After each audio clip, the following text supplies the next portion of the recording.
नमस्ते आदाब साथियों। आज भारत की राजधानी दिल्ली में जंतर मंतर के समक्ष जो है मुस्लिम पर्सनल लॉ बोर्ड के कारकुन पदाधिकारियों द्वारा वक्फ संशोधन अधिनियम के विरुद्ध एक प्रदर्शन किया गया, जिसमें सभी विरोधी पक्ष के लोगों ने सहभाग किया। खासकर जेपीसी के वो घटक जिन लोगों की बातें सुनी नहीं गई, चाहे उसमें असदुद्दीन अवैसी हो, मौलाना कल्बे जव्वाद हो और बहुत से ऐसे मुस्लिम प्रतिनिधित्व करने वाले समाज सेवी और संगठन के प्रमुख हो, सभी लोगों ने उपस्थित किया। वक्फ संशोधन बिल के खिलाफ दिल्ली के जंतर मंतर पर all India Muslim personal law board द्वारा विरोध प्रदर्शन किया गया। प्रदर्शन में पहुंचे प्रमुखता जमीयत उलेमाए हिंद के अध्यक्ष मौलाना महमूद मदनी साहब, सांसद असदुद्दीन ओवैसी साहब, टीएमसी सांसद अबू ताहिर साहब, इंडियन यूनियन मुस्लिम लीग के सांसद ईटी मोहम्मद बसीर साहब, सीपीआई महासचिव सैयद अजीज पाशा साहब, सीपीआईएमएल के सांसद राजा राम सिंह जी, शिया धर्मगुरु मौलाना कल्बे जव्वाद नकवी साहब, सुन्नी आलिमेदीन सैयद फजलुरमन्नान रहमानी साहब, जमीयत के मौलाना महमूद मदनी साहब, सांसद गौरव गोगोई साहब सहित अनेकों मान्यवरों ने हिस्सा लिया। गौरतलब है कि सभी का यही कहना है कि वक्फ संशोधन बिल कानून के नाम पर अफरातफरी फैलाने वाला है। यह वक्फ संपत्तियों की सुरक्षा और पारदर्शिता के नाम पर उन्हें बर्बाद करने और कब्जा करने की साजिश है।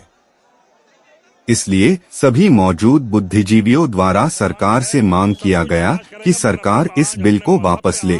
जंतर मंतर पर वक्फ संशोधन बिल के खिलाफ प्रोटेस्ट के दौरान सांसद असदुद्दीन ओवैसी ने कहा, अगर कल कोई जाकर कहता है कि यह मस्जिद नहीं और कलेक्टर जांच शुरू कर देते हैं, तो जांच पूरी होने तक मस्जिद हमारी संपत्ति नहीं होगी।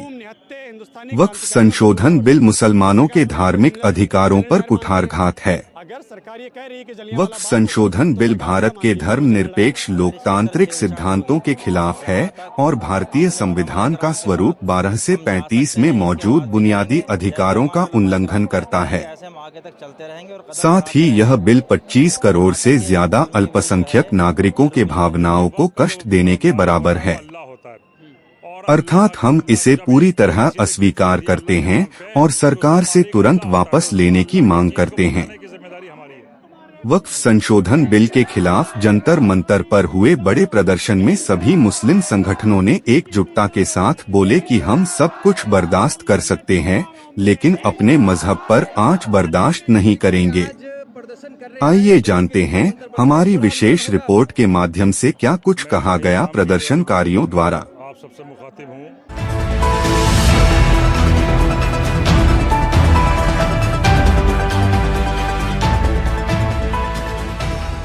कोई भी जाकर कह देगा कि मस्जिद नहीं है और कलेक्टर बोल देगा कि इंक्वायरी, और जब इंक्वायरी कलेक्टर ऑर्डर करेगा इस बिल के कानून के तहत, इस बिल के तहत, तो जब तक कलेक्टर की इंक्वायरी नहीं होती वो आपकी प्रॉपर्टी नहीं रहेगी।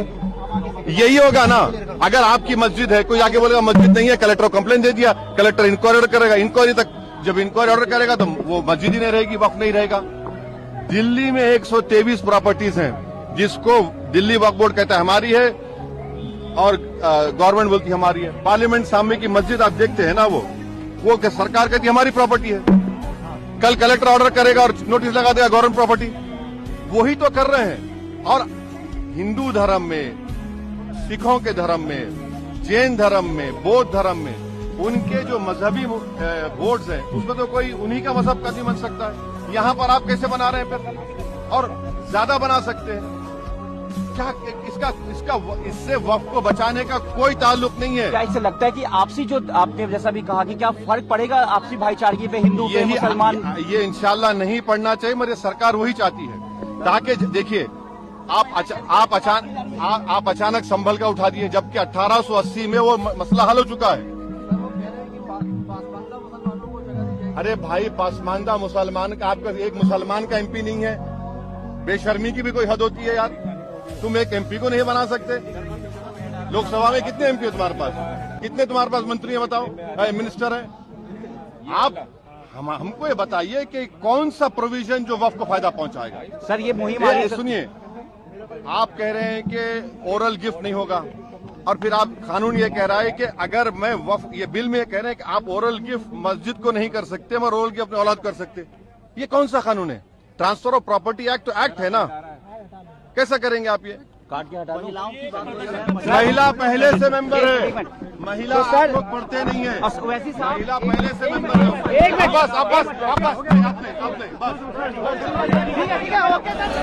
मैं सिर्फ आपके सामने ये अर्ज करना चाह रहा हूँ कि नरेंद्र मोदी की हुकूमत वक्फ बिल को लाकर कानून बनाने की जो कोशिशें कर रही है उनका मकसद एक ही है, वज़ीर आज़म का मकसद एक ही है कि मस्जिद और मंदिर के नाम पर आवाम हमेशा लड़ते रहे, और उस बिल का मकसद ये नहीं है कि वक्फ की जायदादों को मजबूत किया जाए।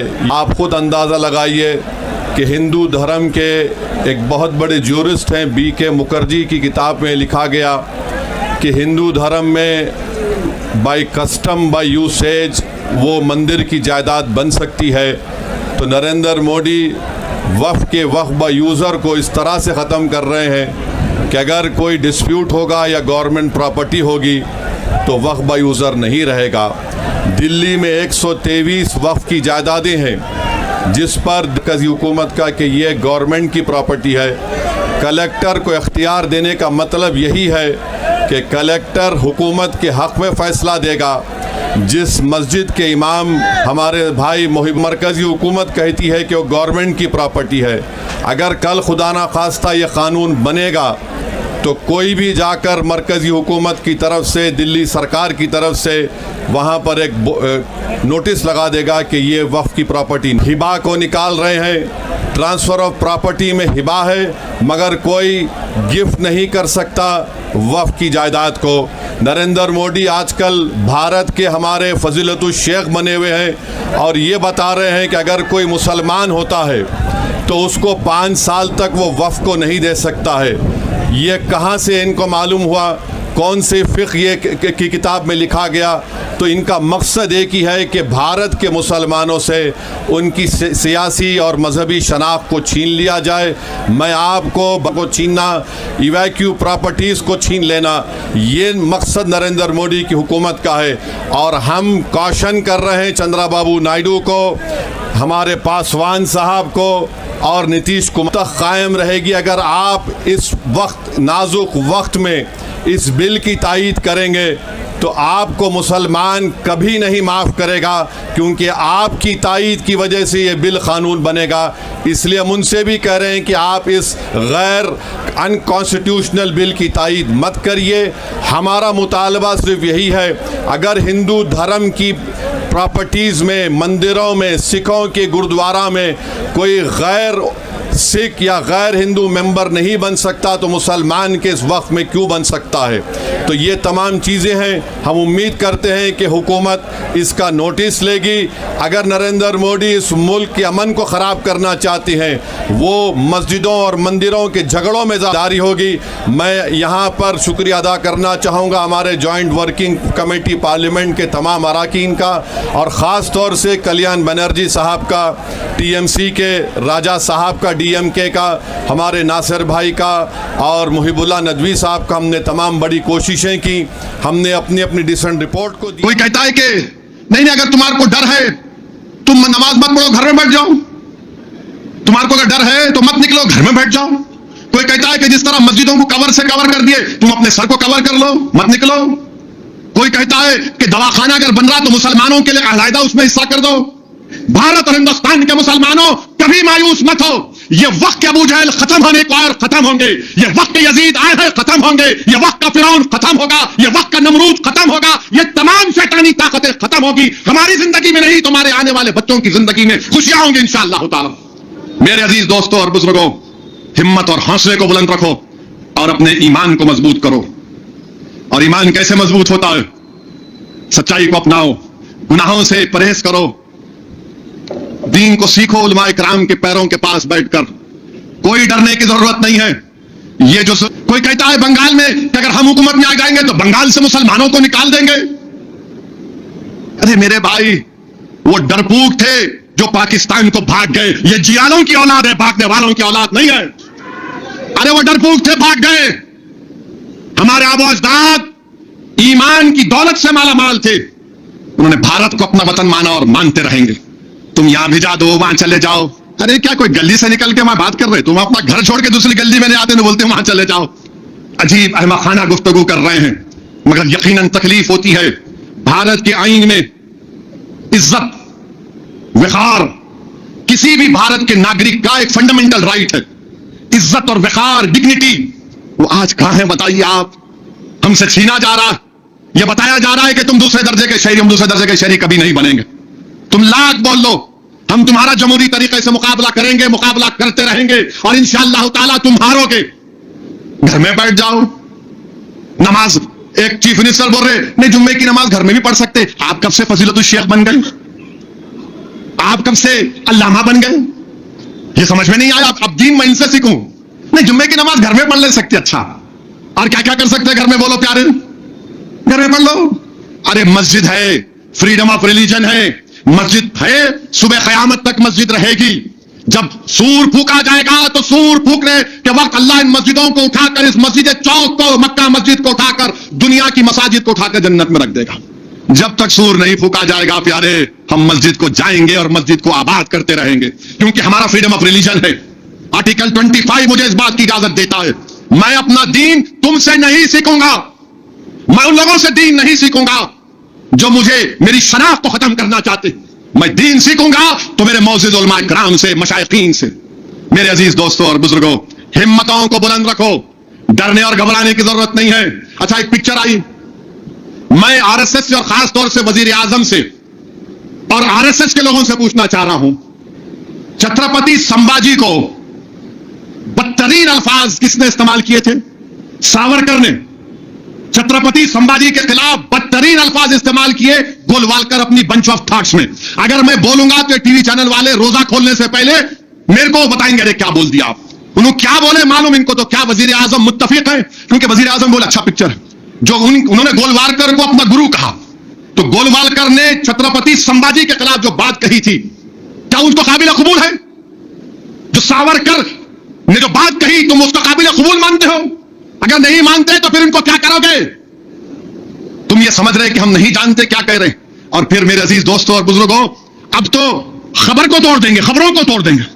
मैं बोल रहा था आपको, वक्फ का कानून बनेगा, कब्रिस्तान तोड़ेंगे, मस्जिदों को छीनेंगे, दरगाहों को छीनेंगे, इवैक्यू प्रॉपर्टीज जो वक्फ है वो छीन लेंगे। हमारे मुखालिफिन जज्बाती तकरीर कर रहे। अरे भाई, जज्बाती तकरीर करना नहीं, सच्चाई को बयान करना। अब खबरों को भी तोड़ने की बात कर रहे हैं। जेपीसी में सारे विरोधी दलों को कभी निलंबित किया गया, एक सदस्य को, कभी हमारे सुझाव को नकारा गया। तो जेपीसी के काम करते हुए भी हमने काफी बार अपना विरोध जताया। तो कहीं न कहीं हमें ये साफ पता चलता है कि ये सरकार जो मसले हैं देश में, उन मसलों को हल नहीं करना चाहती। उनका मंशा सिर्फ समाज में द्वेष कैसा पैदा हो, वही उनकी मंशा है। और हम चाहते हैं कि समाज में संविधान के अनुसार हमारा देश चलना चाहिए। जगदम्बिका पाल कह रहे हैं सर, जगदम्बिका पाल का कहना है कि आप लोग भ्रम फैला रहे हैं, पॉलिटिक्स की जा रही है सर। इस पर जगदम्बिका पाल कह रहे हैं, आप क्या जवाब? देखिए, हमने पहले भी कहा कि जेपीसी के सदस्य हम भी हैं। जेपीसी के समय आपने बहुत बार हम देखा होगा कि किस प्रकार से विरोधी दलों के सांसदों को बाहर निकाला गया, हमें वॉकआउट करना पड़ा। क्यों? क्योंकि जेपीसी के अंदर ही हम समझ चुके थे कि जो हमारी बातें हैं उनको तवज्जो। हम ये कहना चाहेंगे कि ये वक्फ बिल नहीं है, धोखा दिया जा रहा है कि इससे गरीबों को मिलेगा। नहीं, ये बर्बाद करने के लिए बिल, सारा बिल जो आया है वो औकाफ को, वक्फ को बर्बाद करने के लिए और सिर्फ कट्टरपंथियों को खुश करने के लिए मुसलमानों को नुकसान पहुंचाया जा रहा है। कट्टरपंथियों को खुश करने के लिए, वरना इससे कोई फ़ायदा नहीं है, सिर्फ नुकसान ही नुकसान है। और इसमें हर चीज़ का कागज़ मांग रहे हैं। 1400 साल पुरानी मस्जिद, उसका कागज़ कहाँ से आ जाएगा? 500 साल पुराना इमाम बाड़ा, उसका कागज़ कहाँ से आ जाएगा? वो झूठ इस तरह बर्बाद करने की पूरी प्लानिंग हो रही है। वक्फ बाय यूज़र ख़त्म किया गया है, क्योंकि जहाँ 100 साल से 200 साल से जहाँ नमाज हो रही है उसको मस्जिद माना जाता है। कह हम नहीं मानेंगे, कागज़ लेकर आओ। 1923 में वक्फ एक्ट बना है। 1923 से पहले कागजात कहाँ से मिल जाएंगे? 200 साल पुराना कागज़ कहाँ मिल जाएगा? 400 साल पुराना कागज़ कहाँ से मिल जाएगा?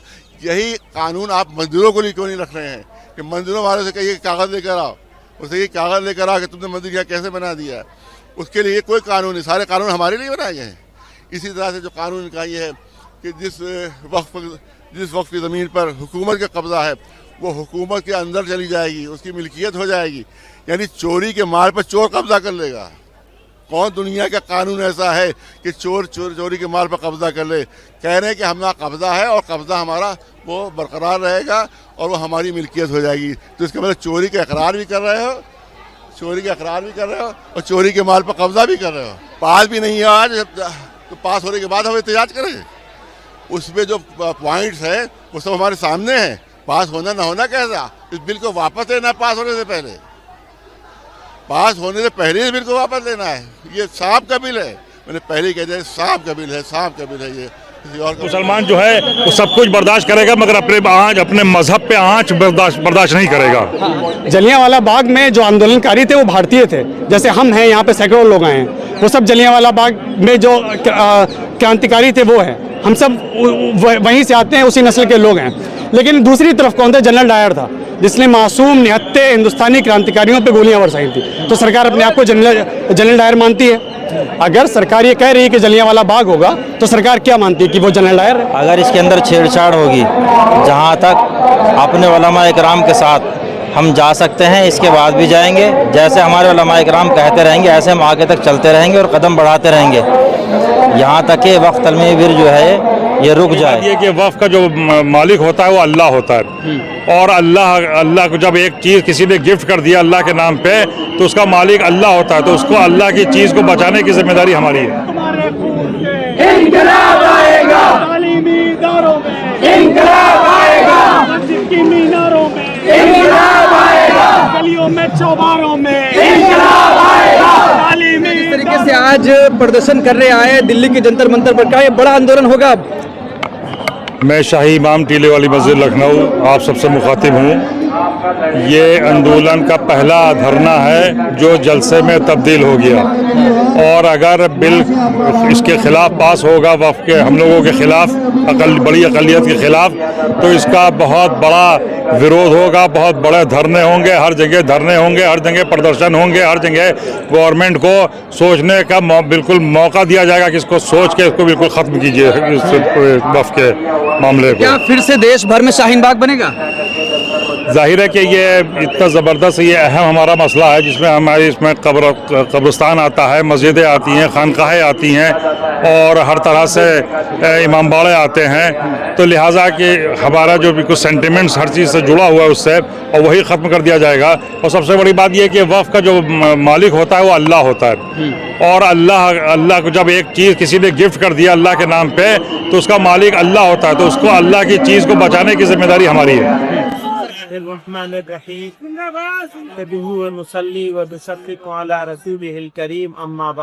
बहुत सारे लोगों ने इस एक्ट के बारे में और इस एक्ट के संविधान विरोधी दस्तूर मुखालिफ होने के बारे में तफसील से बात करी। तासुर यह दिया जा रहा है कि ये मुसलमानों का मामला है, हालांकि सच्चाई ये है कि ये मुसलमानों का मामला नहीं है। सिर्फ मुसलमानों का तो है ही है, लेकिन सिर्फ मुसलमानों का नहीं है, बल्कि ये मुल्क के दस्तूर का मामला है। इस मुल्क के दस्तूर साजों ने, मॉडर्न इंडिया के जो आर्किटेक्ट थे, उन्होंने जो खाका बनाया था इस मुल्क का, उसको ये लोग तोड़ देना चाहते, तोड़ने की सिमत में चल रहे हैं। हमारे घरों में बिल्डोजर चल रहे हैं, मस्जिदों और मदरसों में बिल्डोजर चल रहे हैं, और अब ये वक्फ एक्ट के जरिए से भारत के दस्तूर पर, संविधान पर बिल्डोजर चलाया जा रहा है, चलाने की कोशिश हो रही है। तो मैं इसकी मुखालफत तो हर हाल में करनी है, लेकिन आगे का लाहेअमल क्या होगा, आगे कैसे किया जाएगा, ये लड़ाई कैसे लड़ी जाएगी? जैसा कि सब लोगों ने कहा कि ये शुरुआत है, तो जब किसी चीज की शुरुआत इतनी खूबसूरत हो तो उसकी जवानी और उसका शबाब कितना खूबसूरत होगा। मुझे हमारे सिख समाज के जिम्मेदार, मैं उनको मुबारकबाद देना चाहता हूं। और यकीनन ये लड़ाई सब लोगों की है, और अगर इस लड़ाई को अकेले अकेले लड़ा जाएगा तो हो सकता है थोड़ी दिन के लिए वो जीत जाएं। लेकिन एक बात का यकीन है, मैं अपने मुसलमानों से और फिक्रमंद सिटीजन से, भारत के जो लोग चिंता में है कि ये भारत जा कहाँ रहा है, बनाया क्या जा रहा है, ये जो मेजोरिटोरियन स्टेट बनाने की कोशिश हो रही है, इसका बेहतरीन जवाब है जो इन्होंने कहा है कि यह अक़लियतों की अक्सरियत का मुल्क है और सिर्फ हमें नहीं जमा होना है, बल्कि हमें अपने साथ और भी सबको जमा करना है। एक बात यह है। दूसरी बात यह है, हर लड़ाई के लिए कुर्बानी की जरूरत होती है। आप लड़ाई लड़ेंगे और आराम से बैठे रहेंगे, काम नहीं। और जो बात इन्होंने कही कि बस एनफ, बहुत हो गया, तो कुर्बानी देने के लिए हमें तैयार होना चाहिए। मैं मेहमानों का वक्त नहीं लूंगा, मैं तो अंदर का आदमी, मेहमान नहीं हूं। बहुत सारे मेहमान यहाँ मौजूद हैं, तो मैं एक शेर पे अपनी बात खत्म करना चाहता हूँ। ये आगे का अज़्म है हमारा। थोड़ी तकलीफे रसन, कली माजिद मरहूम ने कहा था, थोड़ी तकलीफे रसन फिर थोड़ी सी तकलीफे दार। रसन कहते हैं जेल को। तो अब सिर्फ सड़क से काम नहीं चलेगा, थोड़ी तकलीफे रसन फिर थोड़ी सी तकलीफे दार, उसके बाद है दोस्तों आराम ही आराम। हमारे चैनल के साथ जुड़ने के लिए सब्सक्राइब करें और बेल नोटिफिकेशन दबाना ना भूलें।